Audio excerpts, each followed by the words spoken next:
सुप्रभात प्यारे बच्चों। मैं संजीत पांडे, प्रवक्ता divine public school Mohanapur Gorakhpur की वीडियो पाठशाला में आपका बहुत बहुत स्वागत करते हैं। बच्चों, आज हम कक्षा 11वीं विषय हिंदी और रचनात्मक अभिव्यक्ति और माध्यम जो ग्रामर की पाठ्य पुस्तक आप में है वो लेखन से संबंधित है। उसी का एक पार्ट, एक अंश, एक भाग, एक हिस्सा है शब्दकोश, एक परिचय, वो आज हम देखेंगे। तो आइए देखते हैं कि शब्दकोश क्या है और इसको देखने के तौर तरीके क्या हैं, किस तरीके से ये व्यवस्थित होता है, कैसे इसको वर्णित किया जाता है। बहुत सारे हमारे जीवन में इस तरह के शब्दकोश पाए जाते हैं जिससे हम अनभिज्ञ होते हैं, अर्थात उन शब्दों का अर्थ नहीं जान पाते। उसके लिए हमें हिंदी या इंग्लिश की उस डिक्शनरी के पास जाना होता है, उस शब्दकोश के पास जाना होता है जहाँ ढेर सारा भंडार हो, जहाँ ढेर सारा संग्रह हो। तो जहाँ हमको 10-20 हज़ार की संख्या में शब्द होंगे, वहाँ पे हम अपने शब्दों को ढूंढ पाना हमारे लिए एक चैलेंज होगा, एक समस्या अवश्य उत्पन्न होगी कि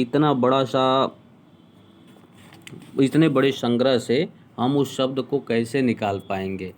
तो आइए इसके लिए हम देखते हैं कि सबसे सरल तकनीकी कौन सी है और किस रूप में अपनाते हैं। तो सबसे पहले हम देखते हैं कि शब्दकोश क्या है। तो शब्दकोश दो शब्दों से मिलकर बना है, शब्द और कोश के मेल से, जिसका अर्थ है शब्दों का खजाना। कोश मीन्स होता है भंडार, जिसके पास बहुत असीमित चीज़ें पड़ी हुई हों, जहाँ से कभी कोई चीज़ खत्म ही ना हो, ऐसी चीज़ों को शब्दकोश की संज्ञा देते हैं। तो कहता है शब्दों का खजाना, हम जो कुछ पढ़ते हैं वह अच्छी तरह से हमारी समझ में आ जाए, उसके लिए आवश्यक है कि हम शब्द के अर्थ से परिचित हों। अर्थात जो भी बातें हमारी आम जन में वार्तालाप के दौरान शब्द मिलते हैं, पत्र पत्रिकाओं को पढ़ते हैं तो शब्द इस तरह के मिलते हैं, और जब हम अपनी पाठ्य पुस्तक या कुछ अपने जीवन करियर से संबंधित पुस्तकें पढ़ते हैं तो उसमें हमको इस तरह के प्रश्न मिलते हैं, तब हमारे मन में एक कन्फ्यूजन होता है कि उस शब्द का अर्थ न जान पाने से बहुत बड़ी समस्या आती है। पूरा सेंटेंस ही हमारी समझ में नहीं आता है कि वो क्या कह रहा होता है। इसके लिए हमसे सबसे आवश्यक होगा कि उससे हम परिचित हों। पढ़ते पढ़ते हमारे सामने कुछ ऐसे शब्द आ ही जाते हैं जिसका अर्थ हमें नहीं पता होता है। विद्यालय में इस समस्या का समाधान शिक्षक कर देते हैं, अर्थात जब आप शिक्षक के समक्ष होते हैं तो आप उनसे पूछ लेते हैं, परंतु अकेले पढ़ते समय जब यह स्थिति उत्पन्न होती है तब हमें तुरंत शब्दकोश का ध्यान आता है। लेकिन आप घर में होते हैं, आप ऑफिस में होते हैं, जब आप अकेले एकांत में होते हैं, उस दौरान जो आपका साथी होता है वो शब्दकोश होता है, तब उसकी याद हमको आती है। जैसे पढ़ते पढ़ते हमारी एक पाठ्य पुस्तक कोई है और पढ़ते पढ़ते उसमें एक शब्द आया विदग्ध। तो अर्थ जानने की समस्या जो चंद्रिका पढ़ रही थी, एक बच्ची है, उसके सामने समस्या आ गई और इसका अर्थ जानने के लिए वो बेचैन हो उठी, आखिर होता क्या है। तो चंद्रिका को पता चला कि शब्दकोश में उन शब्दों को जगह दी जाती है जिन शब्दों तथा उनके अर्थों को समाज में मान्यता मिलती है। अर्थात हमारे पास इतने अरबों की संख्या में, खरबों की संख्या में शब्द होंगे तो सबको एक पाठ्य पुस्तक में समाहित कर पाना बहुत मुश्किल होता है। लेकिन ऐसे बहुत सारे शब्द होते हैं जो हमारे जनरली प्रयोग की चीज़ें होती हैं, हम अक्सर उनको अपने व्यवहार में लेते हैं और अक्सर वो प्रयोग में देखा जाता है। लगभग 70 से 80% इससे एबव ही, अगर 85-90 तक भी हम चले जाएं तो कह सकते हैं कि हमको ऐसे शब्द मिल ही जाते हैं। सिर्फ 10 से 15% ऐसे शब्द होते हैं जो हमारे व्यवहार में नहीं होते हैं, उनके अर्थ इसमें नहीं मिलते। तो कहती है कि इसको, इस तरह के शब्दों की संख्या 5 लाख है, उनमें नए शब्द भी जुड़ते रहते हैं। तो भला कैसे संभव है? तो शब्दों की व्यवस्था के लिए शब्दों को खंडों में विभाजित किया जाता है और इन खंडों में शब्दों को एक निश्चित व्यवस्था के अनुसार रखा जाता है। इन खंडों का नामकरण वर्णमाला के अक्षरों पर किया गया है, जैसे क खंड, जैसे चौ खंड, जैसे प खंड आदि। तो इसका वर्ण का जो पहला सीक्वेंस होता है क च ट त प, ऐसे जब चलता है कि एक एक रो का, एक एक लाइन का एक एक वर्ण लिया जाता है। पहला अंतर तो यह है कि हिंदी वर्णमाला अ से शुरू होती है, मगर इस श्लोक का पहला खंड अ खंड है। कहता है कि शब्दों की जो दुनिया का पहला शब्द है, अर्थात इसका जो संसार है, उसका पहला खंड अ खंड होता है। इसके बाद अ खंड, आ, ई खंड इत्यादि वर्णमाला के क्रम से ही, सीक्वेंस से ही आगे बढ़ते चलते चले जाते हैं और इसी क्रम में उनको हम देख पाते हैं, इसी क्रम में उनका निर्धारण। अर्थात जो हमारे स्वर और व्यंजन, कह सकते हैं कि जो हमारे स्वर और व्यंजन होते हैं, इन्हीं के आधार पर हम उसका निर्धारण करते हैं और उनको देखने का कार्य करते हैं। फिर कहता है शब्दकोश में शब्दों की व्यवस्था कैसे की जाती है। तो शब्दकोश को खोलने पर पता चलता है कि इसमें अ खंड, फिर अ खंड, फिर आ खंड, फिर ई खंड, फिर ई, अर्थात एक के बाद दूसरा जो स्वर से लेकर के व्यंजन तक के हमारे शब्द होते हैं, और उसमें जो हमारे दैनिक व्यवहार में प्रयोग होने वाले शब्द होते हैं, जो सबसे इम्पोर्टेंट शब्द होते हैं, उसका प्रयोग में लिया जाता है। इसके उपरांत व्यंजन खंड की शुरुआत होती है। इसका पहला खंड क खंड है, जिसके विभिन्न उपखंड होते हैं। इनमें पहला उपखंड क उपखंड, तत्पश्चात क्रमशः का, की, कु, के, क्री जैसे व्यंजन के जो 12 खड़ियाँ होती हैं, उनके हिसाब से इनको लेकर के ऐसे चलाया जाता है कि क का, की, कु, के, कु, कौ, कं, कह, ख खा, खी, खू, खे खे, खू खौ, खं ख, गौगा, गीगी, ऐसे सीक्वेंस जो होता है ये ज्ञ तक का सेम में से ही चलता है। फिर कहता है हिंदी वर्णमाला में जो संयुक्ताक्षर होते हैं, जैसे छ हुआ, त्र हुआ, ज्ञ हुआ, श्र हुआ, ये दो शब्दों को आपस में जोड़ करके बनते हैं, तो वर्णमाला के अंत में आते हैं। लेकिन हमारे शब्द लोक में इन्हें वर्णों के अंत्याक्षर के साथ आते हैं। फिर कहता है कि शब्दकोश में इसकी व्यवस्था जो होती है, इस क्रम में निर्धारित शब्दकोश में जो संयुक्ताक्षर होते हैं, तो उनका अपना क्या वजूद होता है कि शब्दकोश में क उपखंड है, तो क उपखंड शुरू हो जाता है। इसमें क्या, क्यारी आदि शब्दों के आगे बढ़ते हुए दोनों क और र से बने संयुक्ताक्षर क्र नीचे जो र होता है, जैसे क्रम का क्र से शुरू होने वाले शब्द, जैसे क्रंदन, क्रंदित के बाद क्र का नंबर आता है, जैसे क्रम, क्रमशः इत्यादि शब्द आते हैं। इसके बाद क्रा, की, इससे बनने वाले जो शब्द होते हैं उनको लिया जाता है। फिर ऐसे ही सीक्वेंस आगे की तरफ बढ़ता चलता चला जाता है। अब कहता है कि शब्दकोश में संयुक्त व्यंजन क्या होते हैं। तो हिंदी वर्णमाला में जो छ, त्र, ज्ञ और स्र 4 संयुक्त व्यंजन हैं, इनसे शुरू होने वाले शब्दों के अर्थ देखने से पूर्व इनकी रचना में प्रयुक्त वर्णों को जानना आवश्यक है। जैसे 4 संयुक्त व्यंजन हैं, इनसे शुरू होने वाले शब्दों के अर्थ देखने से पूर्व इनकी रचना में प्रयुक्त वर्णों को जानना आवश्यक है। जैसे छ, तो क धन श बराबर अ, त्र है तो त धन र बराबर अ, ज्ञ है तो ज् धन य बराबर य, श्र है तो श धन र बराबर य। अब हम छ से शुरू होने वाले किसी शब्द को देखते हैं। जैसे मान लीजिए सपोज दैट छतरी एक शब्द हमको मिला, तो छतरी शब्द का पहला अक्षर क और श अ के मेल से बना है, अतः यह उपखंड आगे अर्थात क्वालिटी क्विंटल शब्द के बाद क्षंतव्य, क्षमता, क्षधिकरण, क्षण से आगे चलने पर मिलता है। इनका क्रम भी वही होता है जो स्वरों का होता है, अर्थात क्षरण, छांद, छित, ता, छीण, क्षुत्र, क्षेत्र, छैण, छोड़ी, क्षौम आदि शब्द इसके अंतर्गत आते हैं। इस प्रकार त्र का भी चलता है और इस प्रकार ज्ञ का और य का भी चलता है, आगे सीक्वेंस बढ़ता जाता है। अब एक ध्यान देने योग्य बातें हैं जो सबसे इम्पोर्टेंट आपके लिए ये साबित होगी। तो पहला इसका पॉइंट है कि शब्दकोश देखने में कौन सी बारीकियां होती है, कौन सा बहुत ध्यान देने वाली चीज़ें होती हैं, तो उसमें सबसे पहला होता है कि शब्दकोश शब्दों का खजाना होता है। इसमें एक भाषा भाषी समुदाय में प्रयुक्त होने वाले शब्दों को संचित किया जाता है। कहता है कि एक भाषा भाषी जो प्रयुक्त शब्द होते हैं उनको एक पास स्टोर किया जाता है, उनको मिलाया जाता है।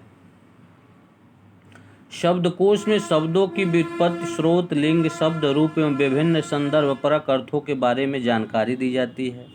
हिंदी शब्दकोश में हिंदी वर्णमाला का अनुसरण किया जाता है, परंतु अ से प्रारंभ होने वाले शब्द सबसे पहले दिए जाते हैं। यद्यपि हिंदी वर्णमाला में कुछ संयुक्त व्यंजक शब्द अंत में आते हैं, परंतु शब्दकोश में जिन व्यंजकों से मिलकर वे बने हैं उन्हीं के साथ इन्हें क्रमशः रखा जाता है। जैसे क धन श, छ, ज धन य, ज्ञ, त धन र, त्र, श धन र, श्र। स्वर रहित व्यंजन से प्रारंभ होने वाले शब्द उस व्यंजन में इस्तेमाल होने वाले सभी स्वरों के बाद रखे जाते हैं। जैसे क्या शब्द कौस्तुभ के बाद ही आएगा। अब आप सोच रहे होंगे कि चंद्रिका ऊपर विदग्ध का शब्द पूछती है और उसका अर्थ जानने की उसकी जो जिज्ञासा होती है, तो अब आप सोच रहे होंगे कि चंद्रिका ने सोचा चलो अपना ही नाम और उसका अर्थ शब्दकोश में खोजें। सबसे पहले उसके मन में विदग्ध को जानने की बात हट जाती है और वो चंद्रिका स्वयं अपने नाम के पीछे पड़ती है और इसी को ढूंढने लगती है। वो पृष्ठ पढ़ने लगती है, कुछ पृष्ठ पढ़ने के बाद चौखंड आ ही जाता है। जो सीक्वेंस जो ऊपर मैं बता रहा हूँ, जो क्रम मैं निर्धारण कर रहा हूँ, इस क्रम के तहत वो आ ही जाती है। इसमें नियमानुसार पहले च से शुरू होने वाले शब्द जैसे चंकूर, चंक्रमण, जैसे अ की मात्रा, फिर आ की मात्रा, फिर ई की मात्रा, इस तरह से क्रम बढ़ता जाएगा। चंकूर, चंक्रमण, चंग जैसे शब्द आते हैं, बाद में च खंडाया। इसके यहाँ भी शब्दों का वही नियम था जो पहले वर्ग में लिए गए थे। इन शब्दों के बाद चंदन, चंदेल इत्यादि शब्दों के बाद द और र के संयुक्ताक्षर द्र का नंबर आया और चंद्रिका का नाम चंद्रिका है। इस क्रम का पहला अक्षर चंद्र था, फिर नियमानुसार दूसरा वर्ण द्रा और चंद्रा, चंद्रायण इत्यादि शब्दों के बाद द्रि की बारी आते ही नियमानुसार पहले चंद्रिका, बुंज और फिर चंद्रिका शब्द आया, जिसे देखकर चंद्रिका खुशी से उछलना उसका स्वाभाविक था। अपने नाम को जब वो शब्दकोश के भंडार में देखती है तो उसकी खुशी का कोई ठिकाना ही नहीं रहता है।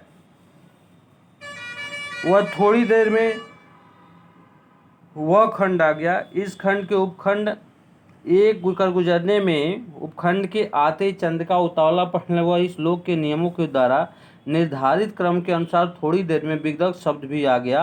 अब वह जिज्ञासापूर्वक पढ़ने लगी कि विदग्ध नागर, निपुण, पंडित, रसिक, रसज्ञ, जला हुआ, जठाग्नि से पका हुआ, पचा हुआ, नष्ट, गला हुआ, जो गला या पचा न हो, सुंदर, भद्रतापूर्ण, चतुर, धूर्त, आगामी, रसिक, एक घास।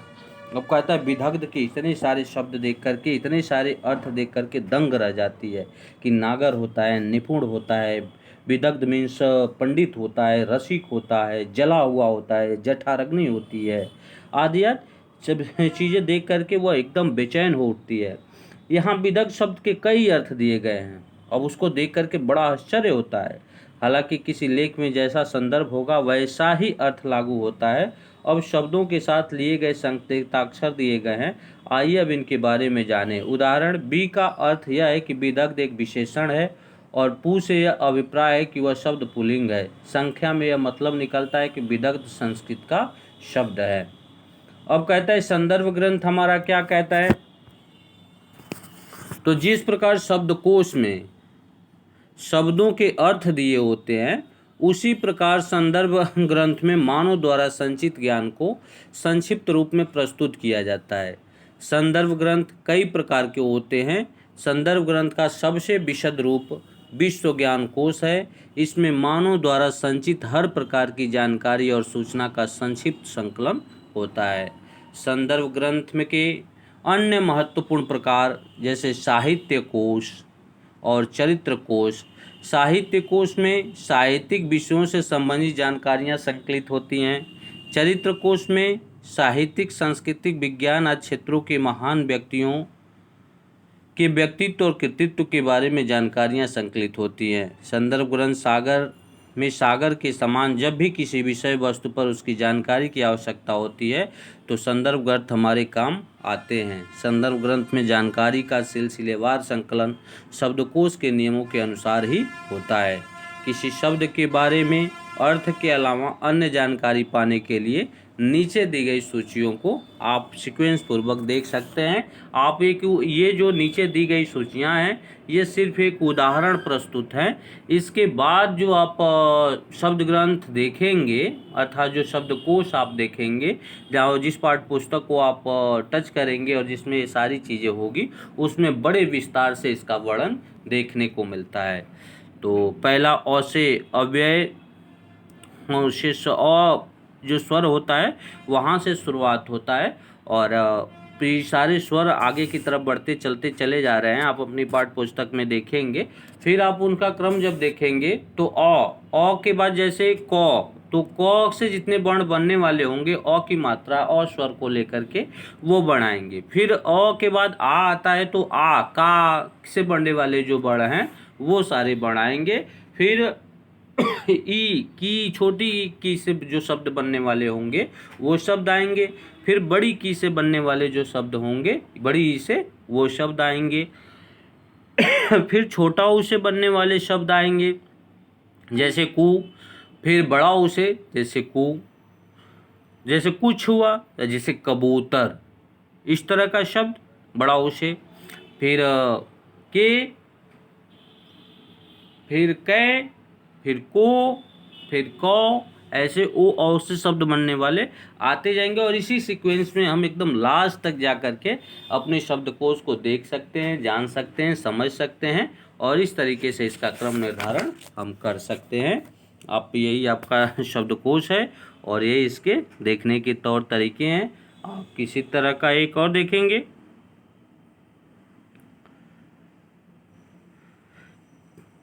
कहता है शब्दकोश न केवल शब्दों का अर्थ बताता है बल्कि शब्दकोश न केवल शब्दों का अर्थ बताता है बल्कि इसमें शब्दों की व्युत्पत्ति, स्रोत, लिंग, शब्द रूप तथा विविध संदर्भपरक अर्थों की जानकारी भी दी गई होती है। फिर शब्दकोश में शब्दों का क्रम क्या है? तो शब्दकोश में शब्दों का क्रम वर्णमाला के अक्षरों के क्रमानुसार व्यवस्थित तथा अनुशासित ढंग से होता है। शब्दकोश का सबसे बड़ा लाभ यह है, पूछता है कि शब्दकोश का सबसे बड़ा लाभ क्या है?